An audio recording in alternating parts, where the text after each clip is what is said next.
암입니다라는 선고를 딱 듣는 순간 정말 약간 뒤통수를 후려치는 그런 기분이었고 7층 애기 엄마 나쁜 것까지 내가 다 안고 갈 테니까 정말 7층 애기 엄마는 애기들 곁에서 오래오래 살 거다.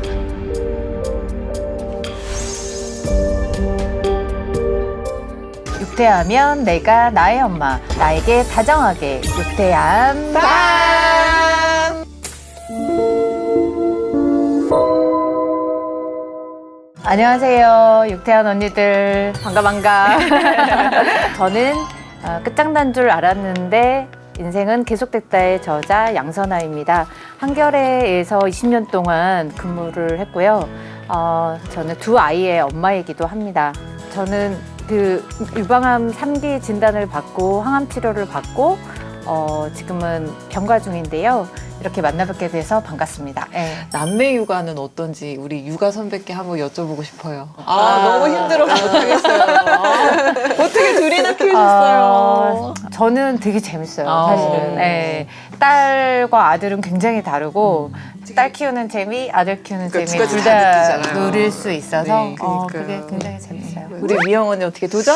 그냥 퇴직하고 키워야 될 수도 있어요. 혹시 둘째가 고민이신 분은 저희 육퇴한 밤에 써니 언니의 명강의를 꼭 찾아봐 주시기 바라고요. 본격적으로 이제 이야기를 나눠볼 텐데 우리 사실 써나 언니께서 굉장히 열정적인 기자셨거든요. 그런데 그 열정적으로 살아왔던 2019년 가장 바쁜 시기에 진짜 느닷없이 이제 유방암 진단을 받으셨잖아요. 네. 암 진단 받으신 날 좀 어떤 기억이 떠오르세요? 네. 움직이면은 암이 막 온몸에 퍼질 것 같고 제가 그때는 암에 대해서는 아무런 지식이 없었어요, 사실은.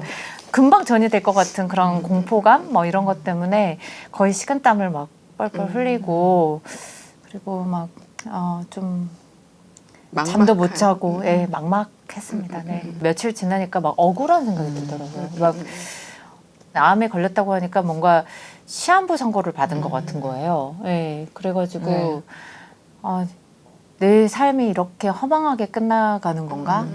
이렇게 열심히만 살다가 죽는 건가? 뭐 이런 생각이 들면서 과거의 내 삶을 좀 부정하게 된다고 해야 될까요? 막 굉장히 힘들었고.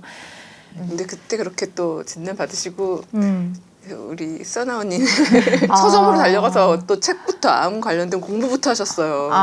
제 눈에 띈 책이 암과 싸우지 말고 친구가 되라.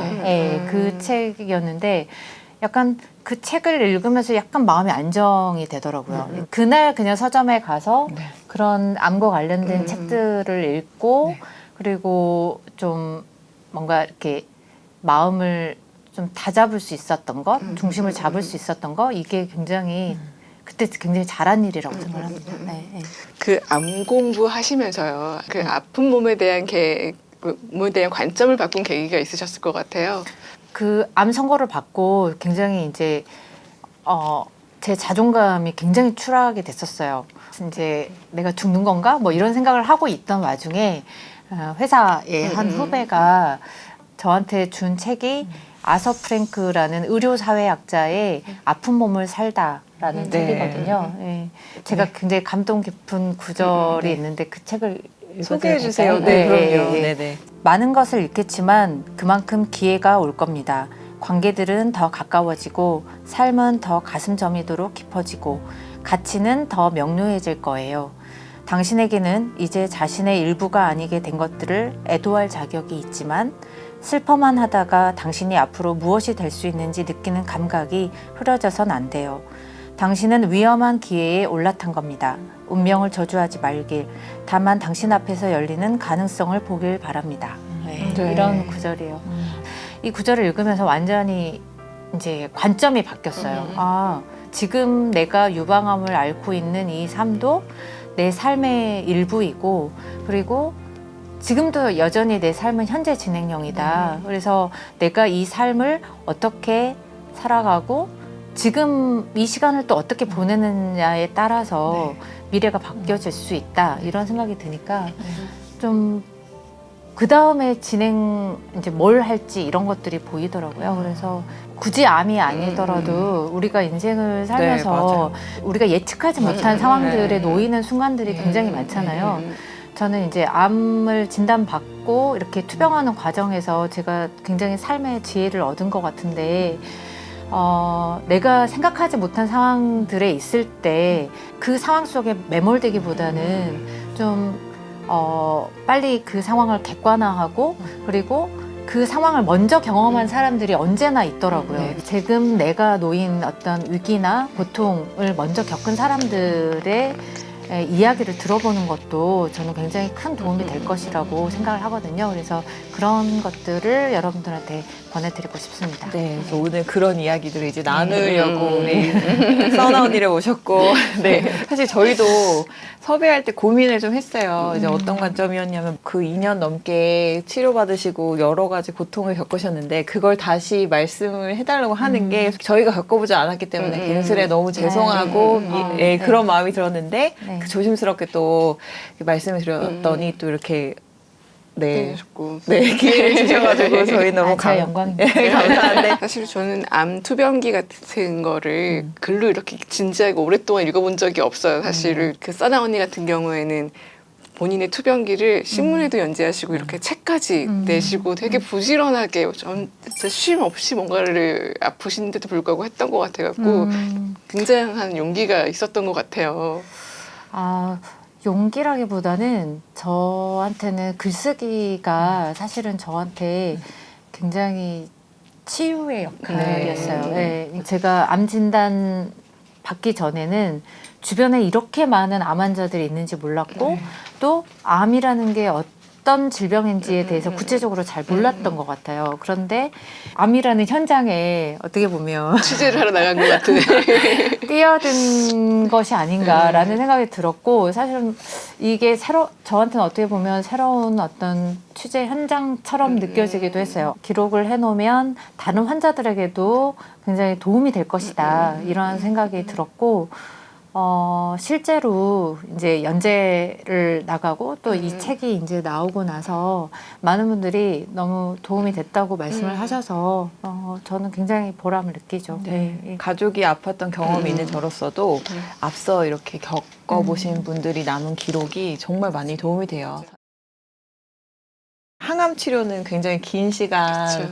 정말 맞아요. 내 몸에 맞지 않는 막 약물들이 이제 내 몸에 들어가고 굉장히 그 어렵고 고통스러운 시간 보내신 것 같아요. 저희가 진짜 글로 읽었지만 그 직접 겪으셨을 그러니까요. 때는 지금 이렇게 그냥 멀쩡하게 먹을 수 있고 잠잘 수 있고 그리고 화장실을 제대로 갈 수 있는 게 그냥 평범한 이 일상이 얼마나 기적 같은 것인지를 좀 깨달을 수 있는 계기가 됐던 것 같아요. 그렇구나. 저는. 네, 저는 8번의 항암을 했는데 횟수가 차수가 이렇게 많아지면 많아질수록 그러니까 암세포뿐만 아니라 정상세포까지 이 항암제는 공격을 하거든요. 그냥 뭐 머리털 빠지는 건 기본이고 위, 간, 뭐 이렇게 장까지 이제 다 공격을 받으니까 제대로 먹지를 못하고 제대로 잠을 못 자서 그게 굉장히 힘들었습니다. 네. 치료 과정 중에 진짜 너무 힘든 일이 생각나셔서 말씀 주신 것 같은데 머리카락 빠졌을 때도 되게 상실감이 있으셨을 것 같다는 생각이 들거든요. 그쵸. 에이, 머리카락이 빠지니까 그렇게 서러운 거예요. 그래서 약간 이렇게 머리를 감는데 이 머리가 막 빠져가지고 수채구멍에 이렇게 막 하는데 그걸 보는데 그렇게 마음이 안 좋더라고요. 그리고 그렇게 그런 상황에서 어디서 훌쩍훌쩍 우는 소리가 들리는 거예요. 봤더니 아들이 이불을 뒤집어 쓰고 울고 있더라고요. 네, 그래서 그때도 막 아들이 짠하고 그런 기억이 있습니다. 네, 네. 아이가 얼마나 속상했으면 그냥 이불 덮고 엄마 앞에서 울지도 못하고 그랬을까요? 그때는 또 신기했어요. 아들이 이렇게까지 엄마의 머리를 사랑했는지. 몰랐다. 애들도 진짜 다 아는 것 같아요. 엄마의 변화에 대해서 그러게요. 진짜 옆에서 네, 보면서도. 맞아요. 희망의 배신이라는 표현도 쓰셨던 걸로 저는 기억이 나는데 전이에 대한 걱정이 굉장히 많잖아요. 그 얘기 조금 해주셨으면 좋겠어요. 네, 저는 약간 낙관적인 편이거든요. 그래서 항암을 먼저 했기 때문에 선항암을 하고 나면 나는 암이 확 줄어가지고 부분절제를 할 수 네. 있을 거야. 그래서 부분절제는 그 전절제 유방 전체 조직을 잘라내는 것보다는 훨씬 더 수술이 간단하고 회복도 빠르거든요. 네. 그래서 부분절제를 할 줄 알았는데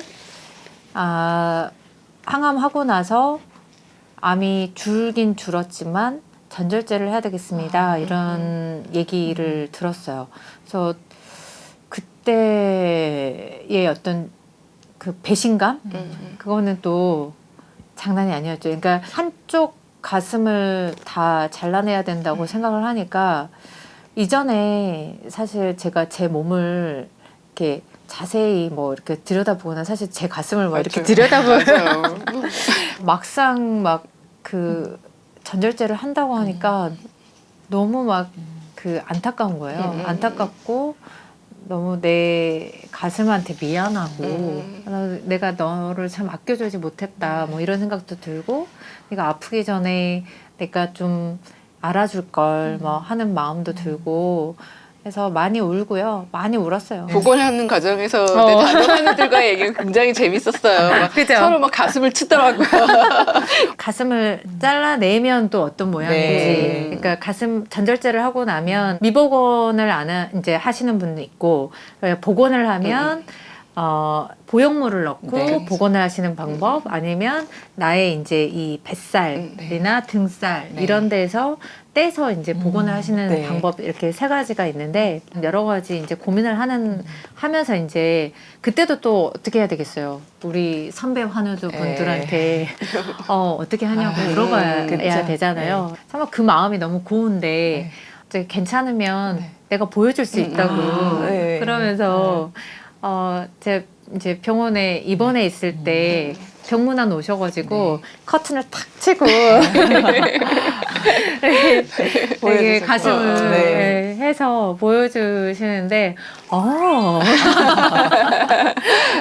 생각보다 아름답습니다. 네. 그래서 환우들이 굉장히 뭐 이 가슴을 트는 것뿐만 아니라 여러 가지 국면에서 좀 그냥 전우회 같은 게 있어요. 네. 너무 따뜻하고 유쾌하기도 하고 정말 새로운 세상 같은 생각이 들었거든요. 진짜. 네, 새로운 세상이죠. 이게 제가 이렇게 알려드리지 않았으면 이 세상에 이런 진짜 몰랐어요. 이야기가 있는지 모르지 않았을까? 뭐 이런 생각을 해봅니다. 맞아요. 네. 곁에 있는 이제 가족분들이 정말 많은 힘이 되어주신 것 같은데 또 아이들 걱정도 많이 하셨을 것 같거든요. 저는 암 진단 받은 첫날부터 그냥 자연스럽게 아이들한테 제가 암에 걸렸다는 사실을 그냥 자연스럽게 얘기를 했어요. 네, 항상 부모들은 아이들한테 좋은 것만 주고 싶잖아요. 네, 그쵸, 네, 맞아요. 뭐 기쁘고 행복한 것만 주고 싶지만 우리가 살다 보면은 오히려 고통이나 위기나 실패하는 순간들이 많잖아요. 그런 순간들을 삶의 일부로 받아들일 수 있게끔 하고 그리고 그 위기를 어떤 잘 헤쳐나가도록 하려면 그 상황에서 부모가 이 위기를 어떻게 대하는지 어떤 태도로 살아가는지를 보여주는 것 자체가 사실은 아이한테 그냥 보여주는 것 자체가 아이한테 도움이 될 것 같아요. 그래서 저는 제가 암투병을 하는 과정도 아이가 보고 있다. 내 아이가 보고 있고 내가 너무나 쉽게 절망하고 좌절하고 힘들어하면 아이들도 이런 상황에 똑같은 상황에 처했을 때 똑같이 대할 것이다 라는 생각을 했고 그런 아이들이 지켜보는 것만으로도 사실은 제가 일어설 수 있는 힘이 되지 않았을까 뭐 그런 생각을 해봅니다. 아이들에게 걱정 끼치지 않겠다는 마음으로 이렇게 너무 티를 안 내려고 노력하지 말고 같이 좀 얘기하면서 저는 다 진짜 그게 알거든요. 필요한 것 같아요. 왜냐하면 내가 자꾸 힘든 걸 참잖아요. 그러면 아이도 그런 걸 배워요. 맞아요. 그래서 맞아요. 자꾸 힘들어도 힘들다고 표현하지 못하고 도움을 요청해야 될 상황에 도움을 요청하지 못해요. 제가 약간 아프고 나서 좀 바뀐 부분이기도 한데요. 이전에 좀 삶에서 후회했던 거는 내가 좀 적절하게 도움을 요청할 걸. 네, 그리고 힘들면 힘들다고 말할 거. 뭐 그런 그쵸. 부분들이었거든요. 맞아요. 그래서 저희 아이들은 좀 그런 사람이었으면 좋겠어요. 혼자서 모든 걸 감당하려고 하지 말고. 그래서 그냥 이 유태한 언니들께서도 그냥 혼자 다 하려고 하지 마세요. 육아든 일이든 어느 영역에서든 좀 분배하고 그리고 좀 내가 쉴 수 있는 공간이나 시간이나 에너지를 만들고 그런 것들을 반드시 할 필요가 있다는 거 좀 꼭 맞아요. 말씀드리고 네. 싶습니다. 지금 한 투병기가 한 2년 좀 넘었어요. 그 네. 기간 동안에 기억나는 분들이 굉장히 많았을 것 같아요. 위로해 주신 분들, 응원해 주신 분들, 어떤 분들 기억에 남으세요? 지금 가장 기억에 남는 분은 저희 아래층에 할머니가 있으신데 그 할머니께서 암을 앓으셨던 분인지를 몰랐어요. 저는 제가 항암하고 있는데 이 아래층 할머니께서 암이 재발이 됐다는 소식이 들렸어요. 잘 치료받기를 바랬는데 얼마 안 있으셔서 돌아가셨어요. 네. 아래층에서 사람이 죽어갔다고 하니까 저는 항암을 하고 있고 그래서 굉장히 무서운 거예요. 그쵸. 항암을 할 때는 뭐든지 막 어떤 뭔가 주변에서 무슨 일이 터지면 자꾸 막 음이 그쵸. 지어지는 맞아요. 게 있어요. 근데 할아버지께서 7층 애기 엄마 이리 와보라고 하면서 손을 꼭 붙잡으시면서 막 이야기를 하셨어요. 우리 마누라가 7층 엄마한테 애기 엄마한테 꼭 전해달라는 말이 있어서 내가 얘기하고 싶다 그러면서 이렇게 말씀을 하셨는데 7층 애기 엄마 나쁜 것까지 내가 다 안고 갈 테니까 정말 7층 애기 엄마는 오래오래 살아야 된다.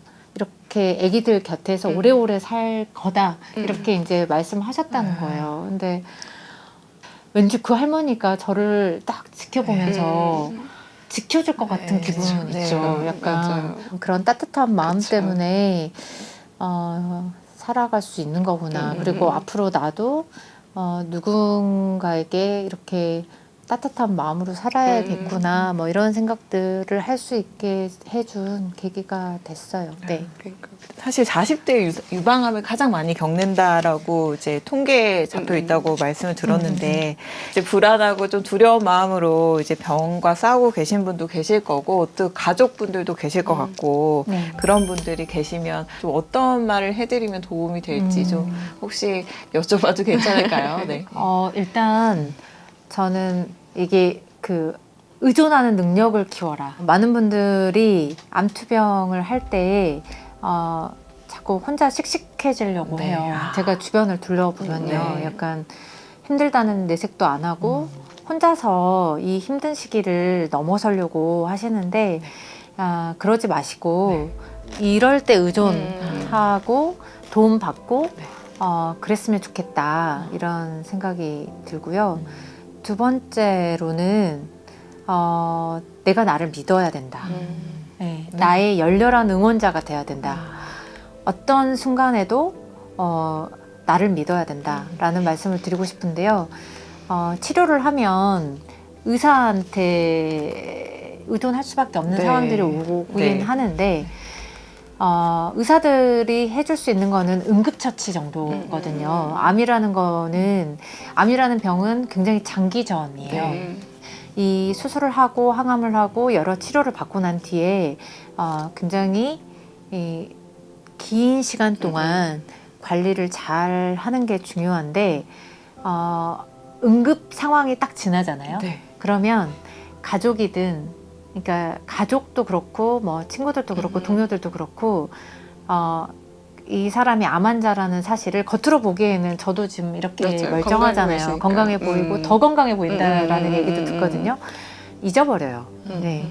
그런데 암이라는 질병은 절대 쉽게 이렇게 마음이 해이해져서는 안 되는 병이거든요. 그래서 자기가 열렬한 응원자가 되고 자기 스스로 관리자가 되어서 자기가 주체가 되어서 이 병의 투병 과정을 이어나가야 된다. 그리고 암 공부를 하셔야 된다. 그런 말씀을 드리고 싶고 셋째로는 이런 말씀 드리고 싶어요. 내가 암에 걸렸다고 해서 내 삶 전체에, 내 시간의 전체를 암으로 낭비하지 마세요. 네.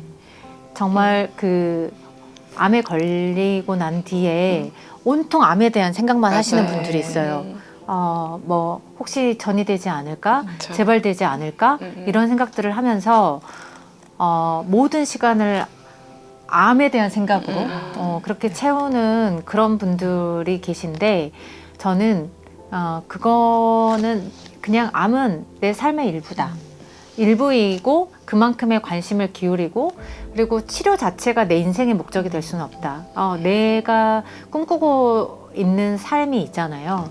우울한 생각, 부정적인 생각, 그리고 불안한 생각 이런 것들을 가지면 이 소중한 시간을 낭비하게 된다. 그래서 그렇게 말씀을 드리고 싶습니다. 네. 암을 겪으셨기 때문에 그 이전으로 돌아갔을 때 나가라면 그때 돌아갔을 때 그 일상은 또 어떻게 보내고 싶다는 생각도 있을 것 같아요. 내가 분명히 있죠. 네. 분명히 있어요. 네. 과거에 내가 암 진단 전에 저로 돌아간다고 하면 일단은 수면 시간을 잘 지킬 것 같아요. 네. 참 우리 그렇죠. 모든 네. 엄마들은 타임푸어잖아요. 타임푸어. 그러니까 시간은 항상 부족하고 내가 하고 싶은 건 많으니까 여기서 내가 뭔가 하려면 뭘 해야 되지 해서 잠을 줄였어요. 근데 잠이라는 게 굉장히 중요하더라고요. 이 잠을 제대로 자야 면역력도 회복이 되고 그동안 낮 동안에 막 이렇게 소진됐던 에너지가 회복이 되는데 그런 상태가 잠을 못 자는 상황이 계속 누적이 돼서 제 건강에 어떤 무리가 왔었던 것 같아요. 그래서 잠을 줄이지 않을 거고요. 두 번째로는 먹는 시간을 굉장히 감탄하면서 소중하게 생각할 것 같아요. 그리고 좋은 음식을 찾아서 먹을 것 같아요. 세 번째로는 힘내지 않고 힘 빼면서 살겠습니다. 네. 화이팅하고 힘내고 막 이런 시간이 있다면 좀 힘 빼는 시간도 필요했었는데 그런 시간의 소중함을 알면서도 지키지는 못했던 것 같아요. 그래서 좀 힘을 빼고 약간 내가 이완되는 시간들 그런 시간들을 좀 마련을 하겠다 이런 생각이 듭니다. 선다 언니한테 꼭 필요합니다.